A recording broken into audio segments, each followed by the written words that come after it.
One Punch! Saitama, the protagonist of One Punch Man, is usually considered to be one of the strongest guys in fiction. Personally, I don't believe in that, as Saitama doesn't even one-shot every opponent he faces. And also, this agenda of him having infinite strength is just kind of cringe, and I'm simply just going to be tuning that out for this video. We are actually going to be seeing how impressive Saitama's feats are and gauge his strength based off that. And not say he beats everybody just because his name is the One Punch Man. The first thing to mention when discussing Saitama's scaling is him casually atomizing an attack that was going to destroy the entire planet. This is confirmed in the databooks along with guides, plus we know that Saitama after this does actually get more powerful, confirmed in the BGS. He's able to one-punch the version of himself from yesterday, plus it's implied that he's never stopped training. And a lot of people usually bring up this panel to say that he doesn't get any stronger, but this is in reference to him not being able to learn martial arts, which is also backed up by the most recent chapter of One Punch Man, where we see Garou getting closer and closer to Saitama's full power, but he manages to grow exponentially more powerful during the fight,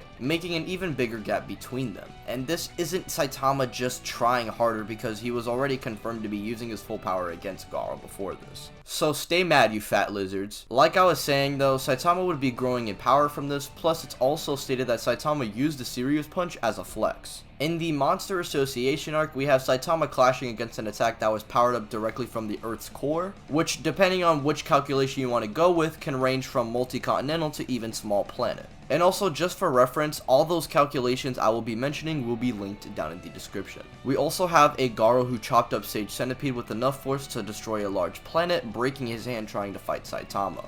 And this forces Garou to get namped by the Jesus Christ equivalent of the series. Saitama is shown to tank Cosmic Garou's Gamma Ray Burst, which might just be equivalent to that of a real one due to Garou being stated to copy natural phenomenon. Meaning Garou threw enough force to destroy a star at Saitama, which did nothing but stall him. And to prove that this is actually consistent, we have the energy of a casual clash from Saitama and Garou's punch, destroying multiple stars. Saitama as well by this point is flicking and sneezing planets away like it's nothing, and like I said, Saitama becomes far more powerful after this encounter. And that one feat of Saitama and Garou's clash I mentioned is actually calculated to be at galaxy level, so take that for what you will. But I do think it's actually consistent for Saitama to be at least star level to even multi-solar system. Which means Saitama probably folds anyone in the Frieza saga, so take that for what you will. Now, the speed scaling for Saitama is actually pretty easy. Saitama himself blatantly reacts to Flashy Flash, who is indeed faster than light, and Genos in early season 2 can outmaneuver light-based attacks. And even fodder monsters like Awakened Cockroach should be light speed too. For specifically how far into lightspeed Saitama can fight at, well, we know he was able to legit make a construct similar to when Flashy Flash, Platinum S, and Garou fought, but only this time performing this feat with a simple punch, plus this feat was way more impressive than the original, and the original feat was calculated to be at over 4 times the speed of light.